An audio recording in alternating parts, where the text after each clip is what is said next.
Hello everyone. हम लोग इस वीडियो लेक्चर में बात करने वाले हैं सॉलिड मैकेनिक्स सब्जेक्ट के बारे में। ठीक है, इस सब्जेक्ट का हम लोग जो है 2024 का पीवाईक्यू सॉल्यूशन देखेंगे। तो हम लोग जो है क्वेश्चन स्टार्ट करते हैं। पहला क्वेश्चन ऑब्जेक्टिव होता है हमारा 10 में से कोई 7 बनाना होता है, ये बात आपको मालूम है। ठीक है, तो हम लोग जो है क्वेश्चन डील करना शुरू करते हैं। पहला क्वेश्चन क्या कहता है, what is the relationship between Young's modulus E bulk modulus K and Poisson's ratio V. Actually ये वी नहीं लिखा हुआ, देखिए पॉइजन्स रेशियो हमारा जो होता है ना, पॉइजन्स रेशियो इसको हम लोग दो सिंबल से दिखाते हैं। जनरली हम लोग इसको म्यू से दिखाते हैं पॉइजन्स रेशियो को। किसी किसी केस में न्यू से दिखाया जाता है, वी नहीं होता है। ठीक है, इसको हम लोग न्यू से दिखाते हैं। ठीक है, तो ये वी नहीं लिखा हुआ है, न्यू लिखा हुआ है, यहाँ मिस्टेक हो गया, देख लीजिएगा। तो आपसे ये पूछ रहा है कि हमारा जो पॉइजन्स रेशियो है न्यू, ठीक है, बल्क मॉडुलस के और यंग्स मॉडुलस ई, इस तीनों में रिलेशन क्या है। ये क्वेश्चन आपका बहुत इंपॉर्टेंट है। इसके बीच में रिलेशन हमसे अक्सर पूछता है, किसी भी एग्जाम में पूछेगा, सेमेस्टर में कहीं पे भी पूछ सकता है। तो इसका रिलेशन हमारा क्या होता है सर, इसका रिलेशन होता है ई बराबर 3k × 1 - 2 न्यू होता है इसका रिलेशन। तो कौन सा ऑप्शन सही हो जाएगा, पहला ऑप्शन सही हो जाएगा। 3k × 1 - 2 न्यू इसका सही आंसर हो जाएगा। या फिर तुम किसी किसी बुक में ऐसा भी पढ़ोगे, ई बराबर 3k × 1 - 2 म्यू लिखा हुआ भी पढ़ोगे। दोनों एक ही चीज है, दिखाने का अलग अलग तरीका है। या तो कहीं यू म्यू से दिखाया जाता है पॉइजन्स रेशियो को, या नहीं तो कहीं पे न्यू से दिखाया जाता है दोनों एक ही चीज। बात समझ गए ना। चलिए, यहाँ से आगे बढ़ते हैं हम लोग। अगर ऑडियो का इशू है तो ईयरफोन इस्तेमाल कर लीजिएगा, लो वॉइस जो भी हो ईयरफोन इस्तेमाल कीजिए। चलिए अगला सवाल हम लोग देखते हैं। अगला सवाल हमारा क्या कहता है, which law governs the linear relationship between stress and strain in the elastic region। कौन सा लॉ जो है लीनियर रिलेशनशिप, स्ट्रेस और स्ट्रेन के बीच का जो लीनियर रिलेशनशिप है उसको गवर्न करता है इलास्टिक रीजन में। तो ये तो बड़ा फेमस लॉ है सर, आप 9 10th या 11 12 में तो जरूर पढ़े होंगे। इसको हम लोग कहते हैं हुक्स लॉ। बात समझ में आ रही है। स्ट्रेस यानी कि sigma directly proportional to strain यानी कि एप्सिलॉन। स्ट्रेन को हम लोग किसे दिखाते हैं, एप्सिलॉन से दिखाते हैं। Stress directly proportional to strain. ठीक है, ये किस में आता है, हुक्स लॉ में आता है। इसका सही आंसर क्या हो जाएगा, हुक्स लॉ इसका सही आंसर हो जाएगा।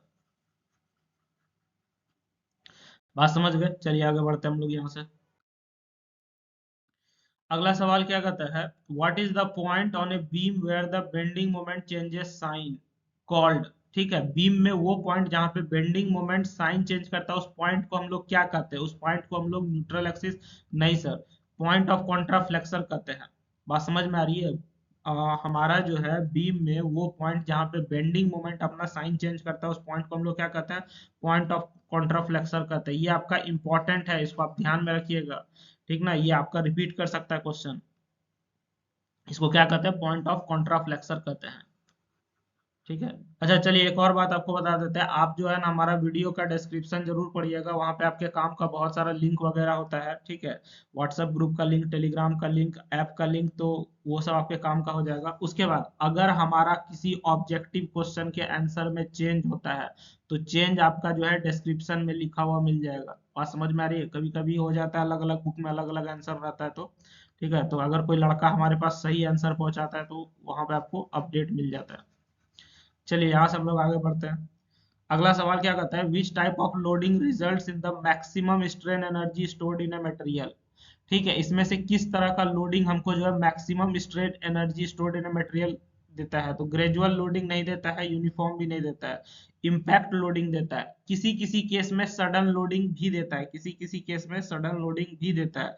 लेकिन अगर एक चुनना है तो हम लोग इम्पैक्ट लोडिंग को चुनेंगे। तो मेरे अनुसार इसका आंसर क्या हो जाएगा, इम्पैक्ट लोडिंग हो जाएगा इसका आंसर। ठीक है, चलिए अगला सवाल क्या कहता है, what is the shear stress distribution across a circular section. हमारा मान के चलो कोई सर्कुलर सेक्शन है, इसमें शियर स्ट्रेस डिस्ट्रीब्यूशन क्या होगा। ठीक है, तो शियर स्ट्रेस डिस्ट्रीब्यूशन जो सर्कुलर सेक्शन में होता है, यूनिफॉर्म तो नहीं होता है sir. Zero at the centre and maximum at the edges, ऐसा भी नहीं होता है। मैक्सिमम एट द सेंटर होता है और जीरो एट द एजेस होता है। तो सर्कुलर सेक्शन में हमारा क्या होता है कि मैक्सिमम होता है सेंटर पे सर, ठीक है, और जीरो होता है हमारा एजेस पे। बात समझ में आ रही है। ये सब आप याद रखिएगा, डायरेक्ट क्वेश्चन ये सब रिपीट कर सकता है, इंपॉर्टेंट है क्योंकि। अगला सवाल क्या कहता है, द बेंडिंग स्ट्रेस फॉर्मूला, ठीक है, व्हाट डज आई रिप्रेजेंट। तो आप कहीं पे भी 11 12 या कहीं से भी आप पढ़े होंगे, बीटेक में भी चाहे मैकेनिक्स पढ़े होंगे या सॉम पढ़ रहे हैं अभी, तो सब जगह आप देखे होंगे आई से हम लोग क्या दिखाते हैं, आई से सर हम लोग मोमेंट ऑफ इनर्शिया दिखाते हैं। तो इसका सही आंसर क्या हो जाएगा, मोमेंट ऑफ इनर्शिया इसका सही आंसर होगा। ठीक है,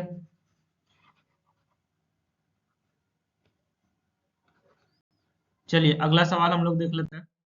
अगला सवाल क्या कहता है, अगला सवाल कहता है what is the slope at the free end of a cantilever beam subjected to a point load at free end. ठीक है, अगर हमारा कोई कैंटिलीवर बीम है, कैंटिलीवर बीम इस तरीके से हम लोग दिखाते हैं। ठीक है, इसमें दो एंड होता है, ये हो गया फिक्स्ड एंड और ये हो गया हमारा फ्री एंड। बात समझ में आ रही है, ये हमारा क्या हो गया, फिक्स्ड एंड और ये हो गया फ्री एंड। तो सवाल ये कह रहा है कि अगर हम लोग फ्री एंड पे पॉइंट लोड लगाएंगे तो हमारा स्लोप क्या होगा। ठीक है, तो हमारा स्लोप क्या होता है फ्री एंड पे, फिक्स्ड एंड पे जीरो होता है। फिक्स्ड एंड पे क्या होता है सर, जीरो होता है, कहाँ पे, फिक्स्ड एंड पे। तो फ्री एंड पे हमारा क्या होगा, मैक्सिमम होगा। बात समझ में आ रही है, what is the slope at the free free end of a cantilever beam subjected to a point load at the free end. Point load अगर फ्री एंड पे लगा हुआ है तो यहाँ पे हमारा क्या हो जाएगा, मैक्सिमम हो जाएगा। जीरो कब होता है सर, फिक्स्ड एंड अगर रहता है, यहाँ पे अगर फ्री एंड के बदला फिक्स्ड एंड लिख देता है तब हमारा जीरो होता है। चलिए अगला सवाल क्या कहता है, in torsion what happens to the shear stress as the radius increases. Torsion में हमारा शियर स्ट्रेस को क्या होता है जब रेडियस इंक्रीज करता है। ठीक है, टॉर्सन का जो फॉर्मूला है उसमें हमारा शियर स्ट्रेस पे क्या असर पड़ता है जब हमारा रेडियस इंक्रीज करता है। तो देखिए जब हमारा रेडियस इंक्रीज करता है तो ये भी लिनियरली इंक्रीज करेगा। ठीक है, शियर स्ट्रेस भी लिनियरली इंक्रीज करता है, जब हमारा रेडियस इंक्रीज करेगा तो शियर स्ट्रेस भी क्या करता है, लिनियरली इंक्रीज करता है। ठीक, अच्छा एक और बात, आपका जो है सॉम का सबसे इंपॉर्टेंट टॉपिक है टॉर्सन। इससे एक क्वेश्चन पक्का आएगा ही आएगा। मतलब अगर कोई बच्चा है ना जिसको डर लग रहा है कि सर हम फेल कर जाएंगे, तो मेरे अनुसार से उसको जो है टॉर्सन चैप्टर पढ़ लेना चाहिए। टॉर्सन से एक क्वेश्चन 14 नंबर का आएगा, कुछ ऑब्जेक्टिव भी आ जाएगा, यानी मिला जुला के आप पास होने के कगार पे चल जाइएगा सिर्फ टॉर्सन पढ़ने से। ठीक है, उसके बाद थोड़ा बहुत इधर आगे पीछे ऑब्जेक्टिव मिला के पास कर जाइएगा। समझ गया ना, तो टॉर्सन पढ़ना बहुत जरूरी है। एकदम सिंपल चैप्टर है और इसको समझना भी आसान है। Which parameter affects the torsional rigidity of a shaft. Torsional rigidity of shaft को कौन सा पैरामीटर अफेक्ट करता है। लेंथ कोई लेना देना नहीं है सर, डेंसिटी को भी कोई लेना देना नहीं है, टेम्परेचर को भी कोई लेना देना नहीं है, तो ले दे के एक बच जाता है रेडियस। बात समझ में आ रही है। ठीक है, टॉर्सनल रिगिडिटी ऑफ शाफ्ट को कौन अफेक्ट करता है, रेडियस अफेक्ट करता है। तो इसका सही आंसर क्या हो जाएगा, रेडियस ऑफ द शाफ्ट हो जाएगा। चलिए अगला सवाल हमारा क्या कहता है, what is the longitudinal stress in a thin cylinder subjected to internal pressure. Longitudinal stress क्या होगा एक कोई थिन सिलेंडर में जो कि इंटरनल प्रेशर के लिए सब्जेक्ट किया गया है। तो इसका आंसर हो जाएगा पी डी बाई 4 टी इसका आंसर होगा। ठीक है, पहला ही ऑप्शन इसका सही हो जाएगा। तो ये सब डायरेक्ट आपको याद रखना पड़ेगा, समझ गए ना, ये सब का जो है वैल्यू आपको डायरेक्ट याद रखना पड़ेगा। चलिए यहाँ से हम लोग आगे बढ़ते हैं। अब हम लोग जो है लॉन्ग क्वेश्चन देखने वाले हैं। ठीक है, लॉन्ग क्वेश्चन में हमारा पहला सवाल क्या कहता है, डिफाइन स्ट्रेस एंड स्ट्रेन। ठीक ना, ये एकदम सबसे बेसिक सवाल है। अगर आप सॉम पढ़े हैं, स्ट्रेस स्ट्रेन नहीं जानते हैं, तो ये सब सरासर आपकी बेवकूफी है। आपको क्या करना है, स्ट्रेस और स्ट्रेन जो है डिफाइन करना है। Explain the significance of Saint Venant's principle in stress analysis. Stress analysis में सेंट वेनांट प्रिंसिपल का आपको महत्व भी बताना है। बात समझ में आ रही है? तो सबसे पहले हम लोग देखते हैं कि स्ट्रेस स्ट्रेन क्या होता है। ठीक है, तो स्ट्रेस हमारा क्या होता है, देखो स्ट्रेस बराबर क्या होता है, फोर्स बटे एरिया। बात समझ में आ रही है, स्ट्रेस हमारा क्या है सर, फोर्स बटे एरिया। ठीक, लेकिन सवाल है कि सर प्रेशर बराबर भी तो फोर्स बटे एरिया होता है।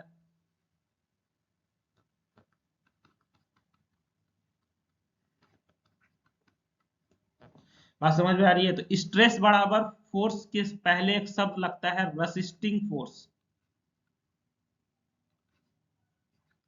रेसिस्टिंग फोर्स पर यूनिट एरिया। स्ट्रेस का फॉर्मूला क्या होता है? रेसिस्टिंग फोर्स पर यूनिट एरिया। यहाँ पे रेसिस्टिंग छुपा हुआ होता है। कहने का मतलब है कि मान के चलो ये हमारा कोई ऑब्जेक्ट है, इसको अगर हम लोग पकड़ के खींचेंगे, बात समझ में आ रही है? इसको हम लोग फोर्स लगा रहे हैं, दोनों साइड से पकड़ के खींच रहे हैं, ठीक है, तो ये क्या करेगा? इस फोर्स को रोकने का काम करेगा, इसको रोकने का काम करेगा। रेसिस्ट मतलब क्या होता है? रोकना, ठीक है। इसके अगेंस्ट ये जो है कुछ ना कुछ फोर्स लगाएगा। बात समझ में आ रही है? अगर दोनों साइड से एफ फोर्स से खींचा जा रहा है तो अंदर में क्या होगा कि एफ साइड से सिकुड़ने का भी काम करेगा। तो ये जो अंदर में एफ साइड से सिकुड़ने वाला काम कर रहा है, ठीक है, ये जो अंदर वाला ये फोर्स है जिसको हम लोग क्या कहते हैं? रेसिस्टिंग फोर्स कहते हैं, ठीक है। यही रेसिस्टिंग फोर्स पर यूनिट एरिया हमको क्या देता है? स्ट्रेस दे देता है।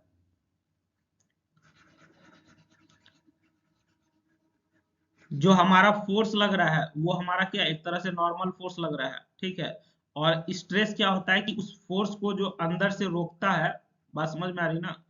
उस फोर्स को जो अंदर से रोकता है, रेसिस्ट करता है, उसी चीज की वजह से हमारा स्ट्रेस क्रिएट होता है। Stress is defined as the internal resisting force developed per unit area of a material when external force act on, ठीक है। तो ये क्या कहता है, जैसे कि मान के चलिए एक सिंपल सा लैंग्वेज में ये क्या कहता है कि मान के चलो ये हमारा बीम है, ठीक ना। इसके दोनों साइड से हम इसको पकड़ के खींच रहे हैं, यानी कि एफ फोर्स लगा रहे हैं। ये जो एफ फोर्स है ये हमारा क्या है सर? एक्सटर्नल फोर्स है। बात समझ में आ रही है? अब इसके ऊपर जब बाहर से फोर्स लग रहा है तो इसमें अंदर से क्या होता है? एक इंटरनल फोर्स क्रिएट होता है, ठीक है। वो इंटरनल फोर्स क्या होता है? एफ आई से हम यहाँ दिखा रहे हैं, ठीक ना। तो वो हमारा क्या होता है? एफ इंटरनल फोर्स क्रिएट होता है। ये जो इंटरनल फोर्स है वो क्या करता है? बाहर से लगने वाला फोर्स को रोकने का काम करता है। बात समझ में आ रही है? बाहर से लगने वाला फोर्स को रोकने का काम करता है। तो ये जो हमारा इंटरनल फोर्स है इसी को हम लोग क्या कहते हैं? रेसिस्टिंग फोर्स भी कहते हैं। बात समझ में आ रही है? तो स्ट्रेस हमारा क्या है सर? इंटरनल फोर्स या फिर इंटरनल रेसिस्टिंग फोर्स पर यूनिट एरिया, ठीक है। स्ट्रेस हमारा क्या है सर? इंटरनल रेसिस्टिंग फोर्स या फिर रेसिस्टिंग फोर्स पर यूनिट एरिया,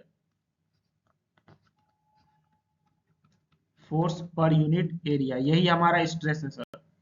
बात समझ में आ गई? चलिए, स्ट्रेस का अगर दिखाया किससे जाता है? स्ट्रेस को जनरली हम लोग सिग्मा से दिखाते हैं। स्ट्रेस को जनरली हम लोग किससे दिखाते हैं? सिग्मा से दिखाते हैं, ठीक है। इसका यूनिट क्या होता है? न्यूटन पर मीटर स्क्वायर इसका यूनिट होता है, या फिर इसको हम लोग पास्कल भी कहते हैं।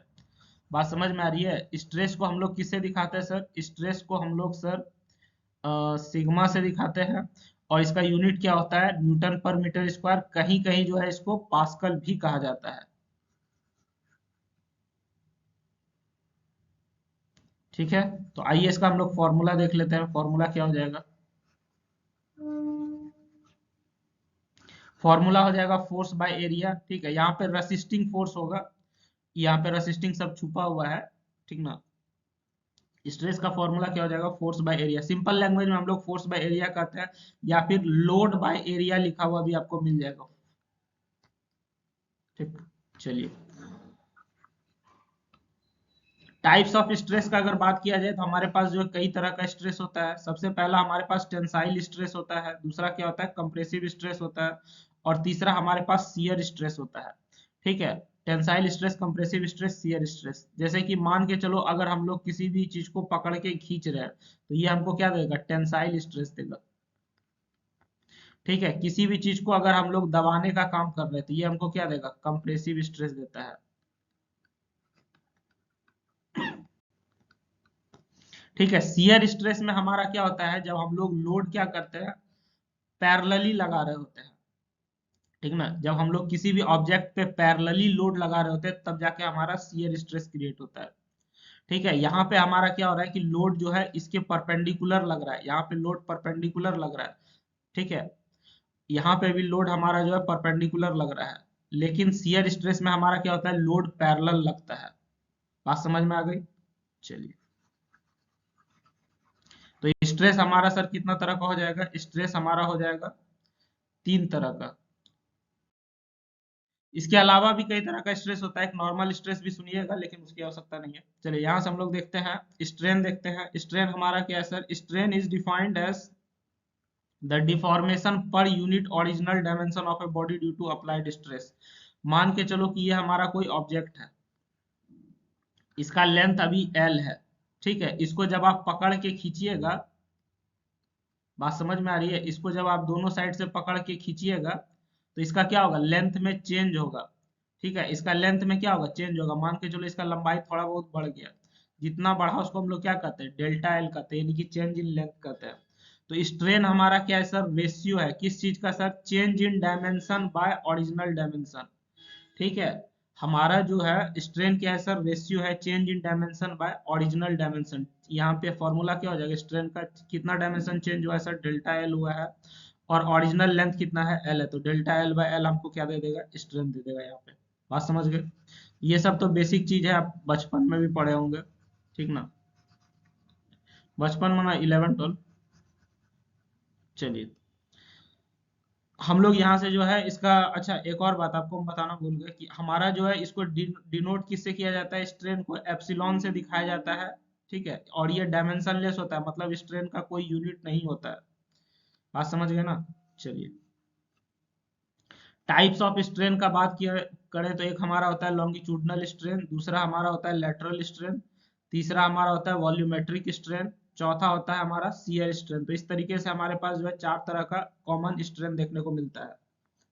बात समझ गए, longitudinal, lateral, volumetric, shear strain, ठीक। यहाँ से आगे बढ़ते हैं हम लोग। हम लोग जो है अब क्वेश्चन का दूसरा पार्ट देखेंगे जिसमें हमसे सेंट वेनांट प्रिंसिपल पूछा गया है। देखिए, सेंट वेनांट प्रिंसिपल क्या कहता है, अगर लैंग्वेज के चक्कर में जाइएगा तो फंस जाइएगा। सेंट वेनांट प्रिंसिपल क्या कहता है, मान के चलो ये हमारा कोई रॉड है, ठीक है। यहाँ पे हमारा जो है लोड लग रहा है, ये हमारा जो है रॉड है, यहाँ पे हमारा जो है कोई लोड लग रहा है,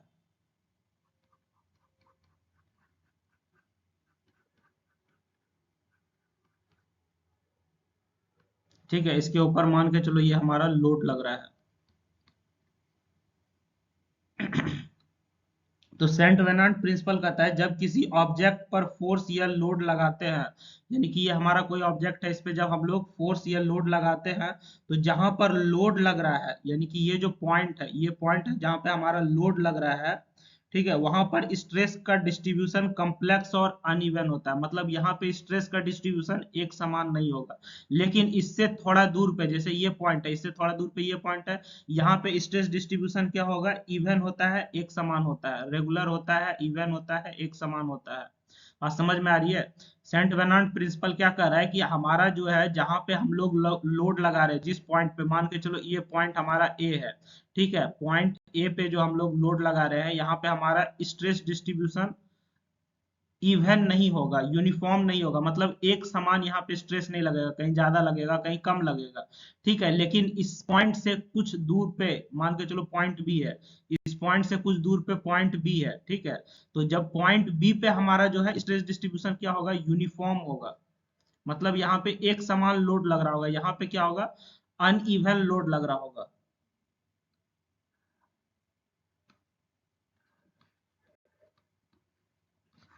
अनइवन मतलब होता है एक समान नहीं है, ठीक है, बराबर में लोड नहीं लग रहा है, किसी को ज्यादा कहीं पे कम लग रहा है। अनइवन का मतलब क्या होता है, एक समान नहीं है, कभी ज्यादा कभी कम लोड लग रहा है। तो जिस पॉइंट पे हम लोग लोड लगा रहे हैं, उस पॉइंट पे लोड ज्यादा कम हो सकता है, लेकिन उस पॉइंट से थोड़ा दूर पे मान के चलो कोई पॉइंट भी है, वहां पे लोड जो है एक समान होगा, वहां ज्यादा कम नहीं होगा, बराबर लोड लगेगा, ठीक है। क्या कह रहा है Saint Venant principal, Saint Venant principal कहता है जिस पॉइंट पे हम लोग लोड लगाते हैं, वहां पे लोड हमारा डिस्ट्रीब्यूशन एक समान नहीं होता है, ज्यादा या कम हो सकता है, लेकिन उस पॉइंट से थोड़ा दूर पे अगर कोई पॉइंट है, वहां पे हमारा लोड डिस्ट्रीब्यूशन क्या होगा, एक समान होगा, यानी कि यूनिफॉर्म होगा। बात समझ में आ रही है, यही सेंट वेनांट प्रिंसिपल कहता है।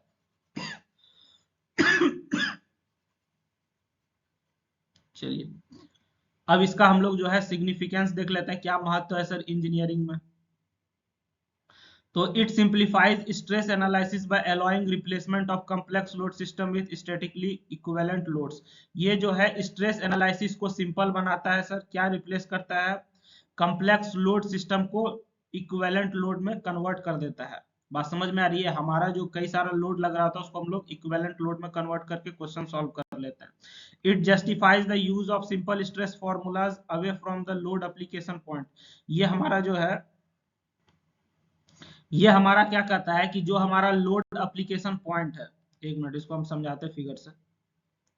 ठीक है, ये फॉर्मूला क्या कहता है कि हमारा जो लोड एप्लीकेशन पॉइंट ए है, ठीक है, इसके अलावा जो बाकी पॉइंट सब है वहां पे आप जो है नॉर्मल फॉर्मूला जो सिंपल स्ट्रेस का फॉर्मूला है आप वो फॉर्मूला लगा सकते हैं।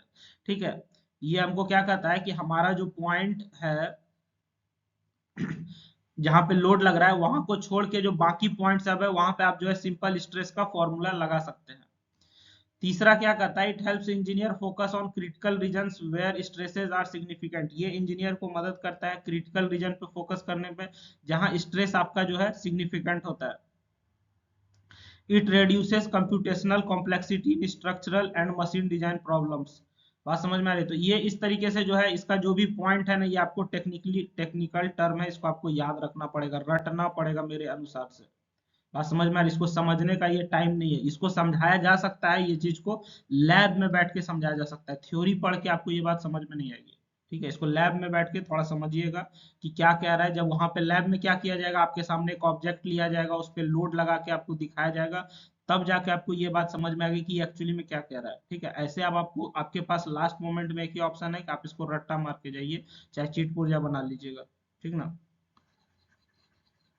ऐसे आपको हम सिंपल लैंग्वेज में समझा दिए हैं कि सेंट वेनांट प्रिंसिपल क्या होता है, तो वो आप ध्यान देके जाइएगा।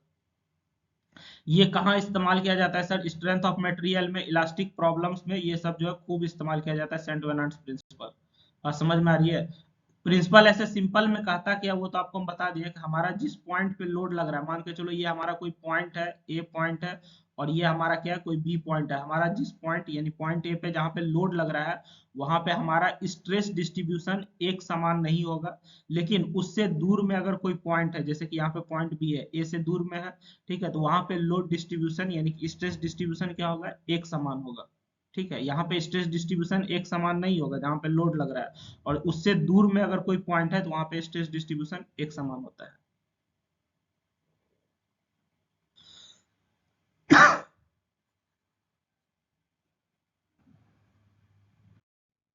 हम लोग अगला सवाल देखते हैं। अगला सवाल क्या कहता है, explain the concept of lateral strain and derive an expression for Poisson ratio. Lateral strain क्या होता है ये आपको बताना है, और पॉइजन रेशियो का आपको क्या देना है, फॉर्मूला भी डिराइव करना है।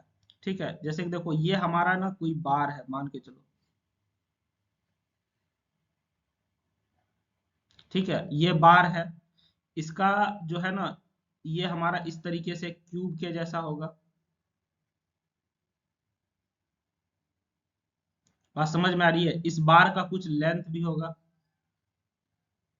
ठीक है, इसका कुछ ना कुछ विड्थ भी होगा, चौड़ाई, और इसका कुछ ना कुछ ऊंचाई भी होगा। बात समझ में आ रही है? ठीक है, तो ये जो लेंथ के अलोंग का एरिया है, लेंथ के साइड का जो एरिया है, इसको हम लोग लॉन्गिट्यूडनल सेक्शन कहते हैं।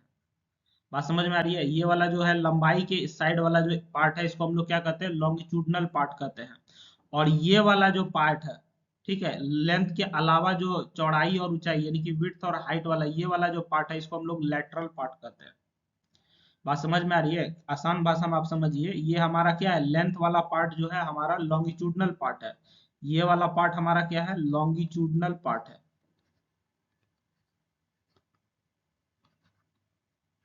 ठीक है, और ये वाला पार्ट हमारा क्या है सब, लेटरल पार्ट है।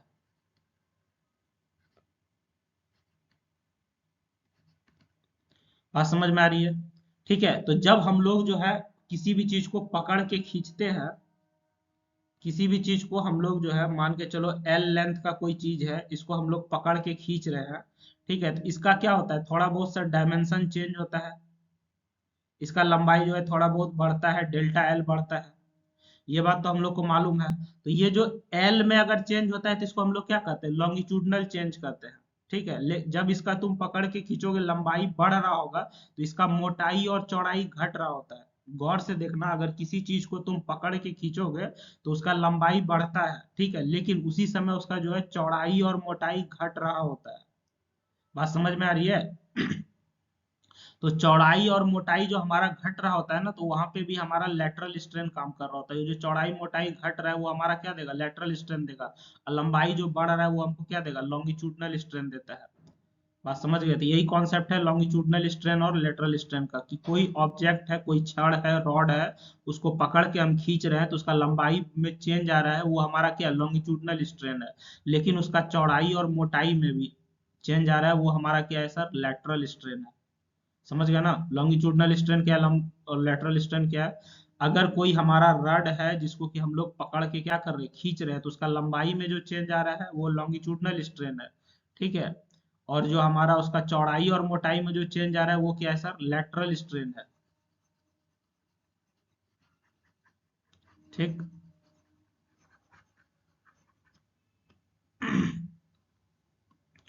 When a body is subjected to axial tensile or compressive stress, it undergoes deformation not only along the direction of load but also along the perpendicular direction. The strain produced perpendicular to the direction of applied stress is called lateral strain. जैसे कि ये मान के चलो हमारा कोई object है, ठीक है, इसके इस डायरेक्शन में हमारा जब लोड लग रहा है, ठीक ना, तो ये हमारा क्या हो गया, मान के चलो ये एफ लोड लग रहा है हमारा इस डायरेक्शन में। ठीक। ठीक है। तो यहाँ पे जो इसका परपेंडिकुलर डायरेक्शन है, इस डायरेक्शन में जो लेटरल वाला पार्ट है, इधर हमारा जो है, इधर भी कुछ ना कुछ चेंज होता है। अभी आपको तुरंत बताएं कि चौड़ाई और मोटाई भी हमारा जो कुछ ना कुछ बदलता है। तो हमारा जो चौड़ाई और मोटाई में बदलाव आता है, उसी चीज को हम लोग क्या कहते हैं, लेटरल स्ट्रेन कहते हैं। बात समझ में आ रही है? लेटरल स्ट्रेन क्या हो जाएगा sir, change in lateral dimension by original lateral dimension. ठीक है। Change in lateral dimension by original lateral dimension. तो मान के चलो अगर हम लोग समझने के लिए एक सर्कुलर रॉड ले लेते हैं, ठीक है, ये हम लोग समझने के लिए क्या ले लिए सर, सर्कुलर रॉड ले लिए, जिसका ओरिजिनल लेंथ एल था। जब इसको हम लोग पकड़ के खींचेंगे तो इसका लेंथ में हमारा इंक्रीज होगा सर। ठीक है, लेंथ में इंक्रीज होगा तो इसका क्या होगा, डायमीटर डिक्रीज करेगा। ठीक है। अगर तुम कोई गोल रॉड को पकड़ के खींचोगे तो उसका लंबाई बढ़ेगा, लेकिन उसका जो है मोटाई घट जाएगा, यानी कि उसका डायमीटर डिक्रीज करेगा। तो चेंज इन लेटरल डायमेंशन हमारा क्या हो जाएगा सर, डेल्टा डी देखने को मिलेगा, चेंज इन लेटरल डायमेंशन। ठीक ना? और ओरिजिनल लेटरल डायमेंशन हमारा क्या हो जाएगा, ओरिजिनल लेटरल डायमेंशन डी हो जाएगा, change in lateral dimension delta D हो जाएगा। ठीक है। इसी का रेशियो हमारा क्या कहलाता है, लेटरल स्ट्रेन कहलाता है।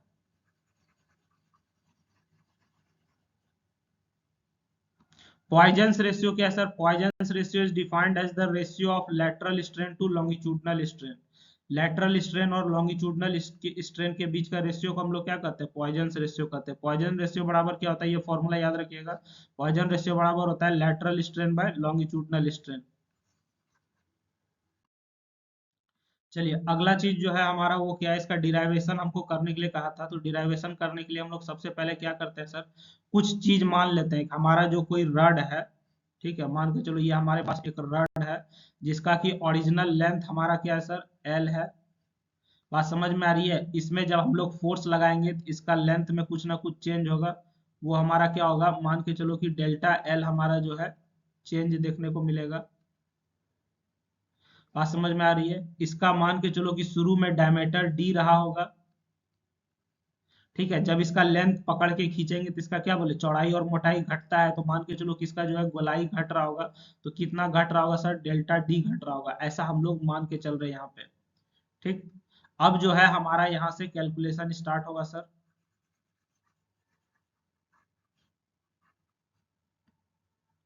कैलकुलेशन क्या होगा सर, कि लॉन्गिट्यूडनल स्ट्रेन हमारा क्या हो जाएगा, लॉन्गिट्यूडनल स्ट्रेन हो जाएगा डेल्टा एल बाय एल। ठीक है। और लेटरल स्ट्रेन क्या हो जाएगा, डेल्टा डी बाई डी। बात समझ गए? ठीक। अब पॉइजन्स रेशियो क्या है, इसी दोनों का रेशियो है। पॉइजन्स रेशियो क्या है, ऊपर में आप लिखिए क्या, लेटरल स्ट्रेन, और नीचे लिखिए आप क्या, लॉन्गिट्यूडनल स्ट्रेन। ठीक है। तो लेटरल स्ट्रेन हमारा कितना है, लेटरल स्ट्रेन है हमारा delta D by D, longitudinal strain कितना है, डेल्टा एल बाई डेल। तो यही रेशियो हमारा क्या कहलाता है, पॉइजन्स रेशियो कहलाता है। बात समझ में आ गई? ये रेशियो हमारा क्या कहलाएगा, पॉइजन्स रेशियो कहलाएगा।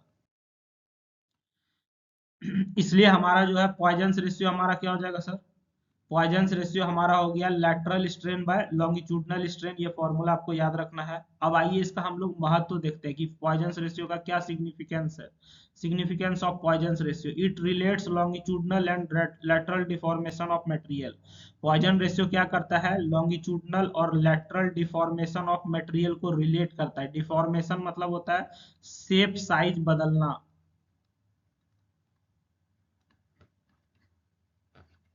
इसका मतलब क्या होता है, शेप साइज बदलना। चलिए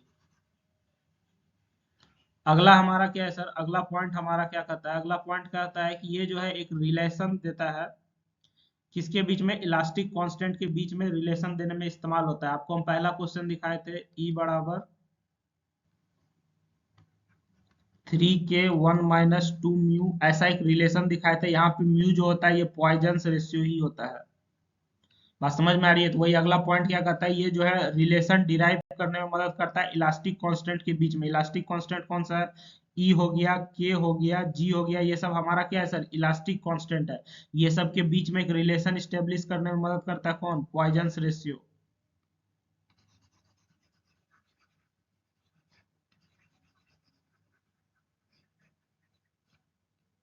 चलिए उसके बाद अगला पॉइंट क्या है sir, it indicates material behaviour under elastic deformation. ये जो है मटेरियल का बिहेवियर बताता है इलास्टिक डिफॉर्मेशन के अंदर, ठीक ना।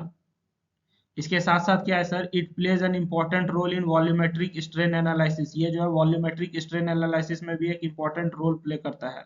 ठीक है, तो ये हमारा जो है पॉइजन्स रेशियो का कुछ इंपॉर्टेंट पार्ट हो गया था। अब हम लोग जो है यहाँ से नेक्स्ट क्वेश्चन देखते हैं, discuss the significance of section modulus. ठीक है, discuss the significance of section modulus and calculate it for rectangular और circular section.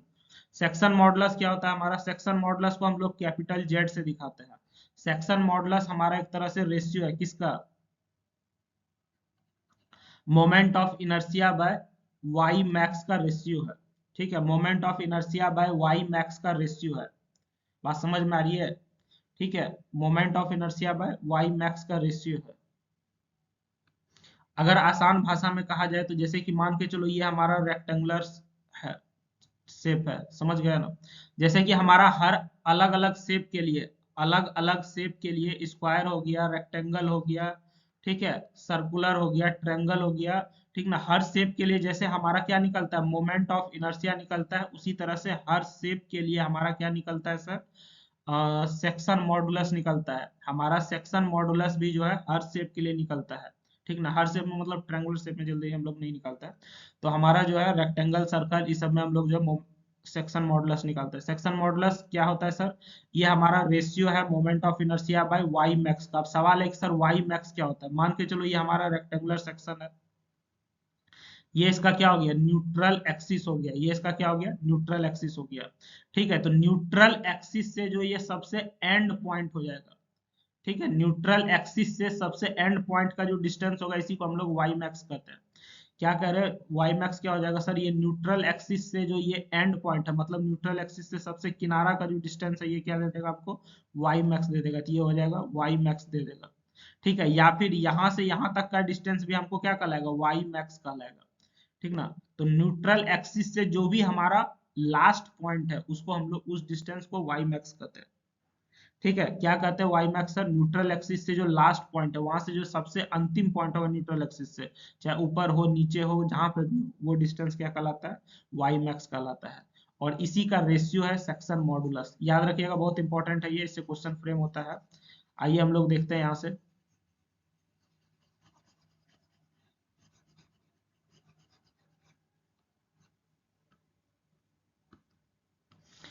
Section modulus is geometric property of a cross section which indicates its resistance to bending. Section modulus जो है एक geometric property है किसी भी cross section का, जो कि क्या indicate करता है, उसका resistance to bending, मतलब वो bending को कितना रोक सकता है। ठीक है, किसी भी चीज को जब हम लोग मोड़ना चाहेंगे तो बहुत बहुत सारा चीज होता है कि वो मोड़ना नहीं चाहता है।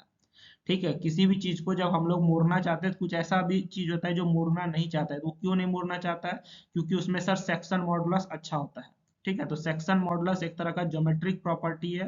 ठीक है, जो कि क्या इंडिकेट करता है सर, रेसिस्टेंस टू बेंडिंग, मतलब वो मुड़ना नहीं चाहता है। बात समझ में आ रही है? वो मुड़ना नहीं चाहता है। किसकी वजह से नहीं मुड़ना चाहता है? सेक्शन मॉडुलस की वजह से नहीं मुड़ना चाहता है। जब आप आगे जाके स्टील पढ़िएगा तो फिर इसका मतलब आपको सेक्शन मॉडुलस का मतलब और अच्छे से समझ में आएगा। कहाँ पे? स्टील स्ट्रक्चर में। सेक्शन मॉडुलस क्या है sir? It is defined as the ratio of moment of inertia of the section about the neutral axis to the distance of the extreme fiber from the neutral axis। Neutral axis से extreme fibre का distance, इसमें आपको हम बताए थे, जैसे हम लोग मान के चलो एक रेक्टेंगुलर सेक्शन लिए हुए हैं, ठीक है, ये इसका क्या हो गया? न्यूट्रल एक्सिस हो गया। ठीक है, तो न्यूट्रल एक्सिस से एक्सट्रीम फाइबर, एक्सट्रीम फाइबर ये हो गया, इसके बीच का जो डिस्टेंस है ये हमको क्या दे देगा? वाई मैक्स दे देता है। ठीक है, तो सेक्शन मॉडुलस हमारा क्या है सर? सेक्शन मॉडुलस हमारा रेशियो है किस चीज का sir? I by y max. I हो गया हमारा moment of inertia, y max हो गया न्यूट्रल एक्सिस से अंतिम पॉइंट का डिस्टेंस। बात समझ गए? चलिए, सेक्शन मॉडुलस को हम लोग किससे दिखाते हैं? कैपिटल जेड से दिखाते हैं। सेक्शन मॉडुलस को किससे दिखाते हैं? कैपिटल जेड से दिखाते हैं। समझ गए ना? Significance of section modulus. Section modulus का क्या सिग्निफिकेंस है? It measures the bending strength of a beam section. ये किसी भी बीम सेक्शन का बेंडिंग स्ट्रेंथ मेजर करता है। ठीक है, it measures the bending strength of a beam section. दूसरा क्या है? Higher section modulus means higher resistance to bending. अगर सेक्शन मॉडुलस बहुत ज्यादा है, इसका मतलब क्या है कि उसमें बेंडिंग रेसिस्टेंस टू बेंडिंग बहुत ज्यादा, मतलब वो कम मुड़ेगा, वो ज्यादा मुड़ेगा नहीं। ठीक है, तुम कभी कभी देखोगे ना, किसी चीज पे हम लोग लोड लगाते हैं तो वो मुड़ जाता है, इस तरह से झुक जाता है। ठीक है, तो वो जो है जिसका सेक्शन मॉडुलस ज्यादा होता है वो झुकता नहीं है। चलिए, it helps in selecting suitable beam section in design. ये जो है सुटेबल बीम सेक्शन को डिजाइन में सेलेक्ट करने में मदद करता है कि कौन सा बीम हमारे लिए कहाँ सुटेबल होगा। ठीक है, उसमें ये हमको हेल्प करता है। It is directly related to bending stress in beam. ये जो है डायरेक्टली रिलेटेड है किससे? बेंडिंग स्ट्रेस से बीम में। ठीक ना?